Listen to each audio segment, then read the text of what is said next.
Hello and welcome to PC Error Detective.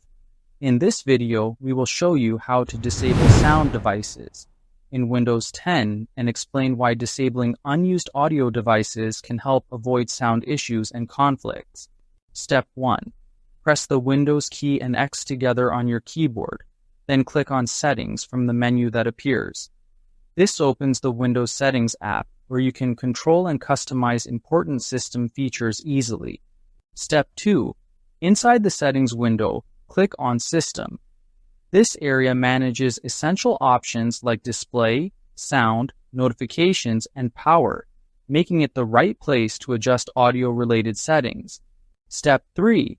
From the left side panel, click on Sound, then scroll down and select Sound Control Panel under the Related Settings section.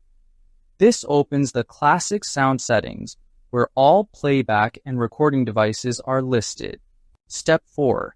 In the Sound window, stay on the Playback tab, right-click on the sound device you want to disable, and choose Disable. This prevents Windows from sending audio through that device, which is useful if it is unused or causing problems. Step 5. Click Apply, then click OK to save the changes. The selected sound device will now stay disabled until you manually enable it again in the same settings. Thank you for watching, and don't forget to subscribe to PC Error Detective for more helpful Windows troubleshooting videos.